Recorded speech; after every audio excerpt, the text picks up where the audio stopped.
Good morning, everybody. Welcome to another YNAB Whiteboard Wednesday. My name is Jesse Meekum. I'm the founder of YouNeedABudget.com, and today we're going to talk philosophically. Nothing hands-on, but I wanted to illustrate very quickly, because I noticed my Whiteboard Wednesdays are getting increasingly longer, that this one's going to be quite short. We've got here an X and Y axis.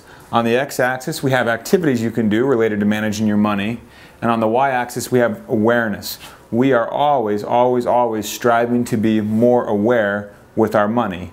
And you can talk about results with increased awareness and kind of effectiveness and diminishing returns and things like that. But simplified, awareness being high at the highest level possible is exactly what we want and what we shoot for. So these activities here that I've listed, I've separated into two different sections: budgeting activities and then data entry activities.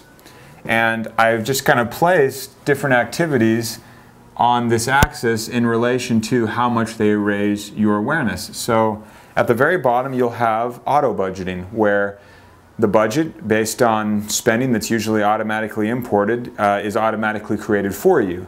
And there's really no work, it's just an automatic budget, and you're supposed to get results from that. Unfortunately, you don't, because you're not involved in that process. And if you're not involved, you will not have any awareness, and your spending will stay very much the same.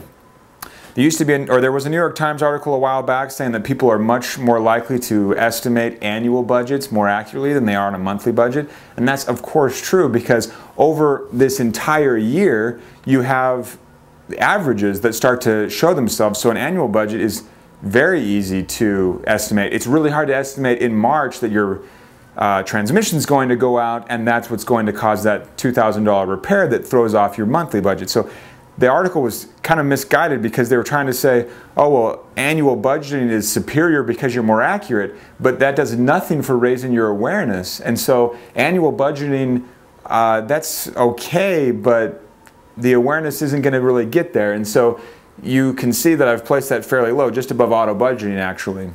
And then you get up to where YNAB starts to operate with the monthly budgeting. That's where you'll sit down on a monthly basis, or even on a paycheck cycle basis, like every 2 weeks. And you'll sit down and you'll say, okay, what do we need to do? What does our money need to do? What is coming up? What's new? How are our goals doing? Are we on track for our goals? Are we saving enough for life insurance premiums? Or what about our Christmas fund? Is that growing appropriately? Do we need to add more? Can we take away some? Yada, yada, yada. All that, especially in a married situation where you're sharing finances, that's just even more crucial, because then both people are equally aware and you don't have a lot of communication issues like I highlighted on a prior Whiteboard Wednesday. Superior to the monthly budget, though, is what I'm calling OnDemand Check. And that's basically where you don't just set your budget and then every once in a while go in and review it during the month.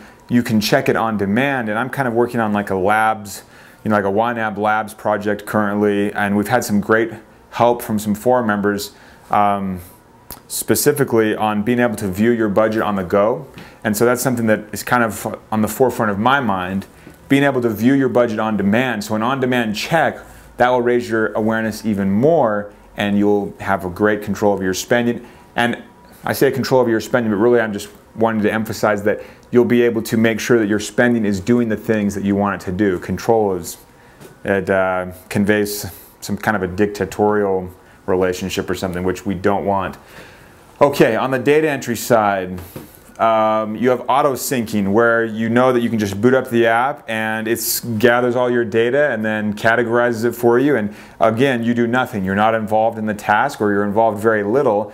And there are a lot of software apps that want you to be involved as little as possible. That is not YNAB. If you're looking for an automatic approach where you're not involved with your money on any regular basis, we won't deliver. We deliver results. We deliver money being aligned with your values, and everything we do is focused toward that. So if we're going to remove you from the process, we're breaking from our creed.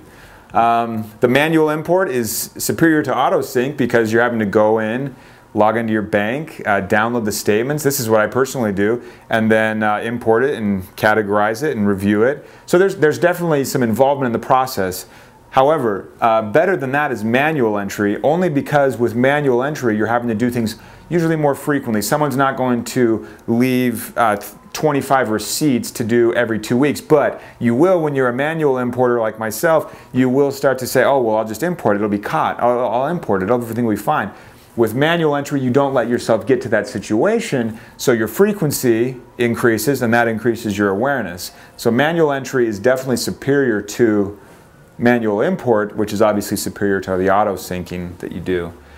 This can all be countered, you know, this automatic stuff can all be countered by frequency, but the danger with automatic syncing and things, which I hope to have in our software, to be frank, but that's only to get our foot in a market that ignores us because they think they need it so badly.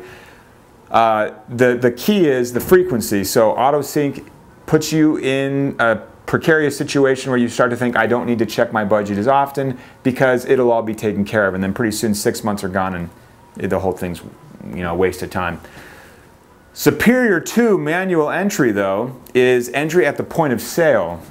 And I've been experimenting with this a lot, and so has Sebastian, the guy that has basically built our iPhone app single-handedly, where he's been testing it and Taylor's been testing it, and I've just been going around, and every time I purchase something, I bring out my iPhone, and at the point of sale, I enter it in really quick, and there's a psychological win there that is huge. And I regret not having done this sooner, only because the win has been so big for me personally, where I've seen, man, this is attaching me to that transaction. Psychologically, I am there. People would maybe say, oh, if you spend cash or whatever, but to me, to have to sit there and enter that in my budget and see it reducing that balance, to me, that is huge. Way bigger than just saying, oh, I'm handing over some Franklins, or hopefully not Franklins, Hamiltons perhaps.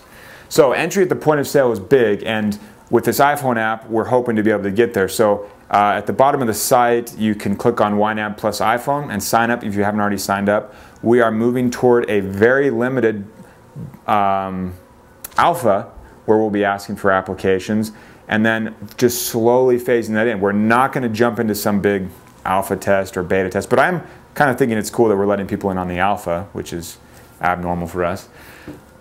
So I just wanted to illustrate this stuff. I've probably gone over it again, but awareness increases based on certain activities. You want to be up in this area, on-demand checking of your budget with some kind of mobile check. I'm excited about that. And then entry at the point of sale, I'm excited about that one. If you can get here though, doing a monthly budget, which is our MO right now, and doing manual entry superior. If you're an importer, make sure you're still hitting your frequency target, so that your awareness doesn't plummet and you don't find yourself 6 months down the road having never updated your budget. That's our Whiteboard Wednesday. Thanks everybody for sharing it with your friends, and I hope to see you guys next Wednesday. That's it. Thanks for watching.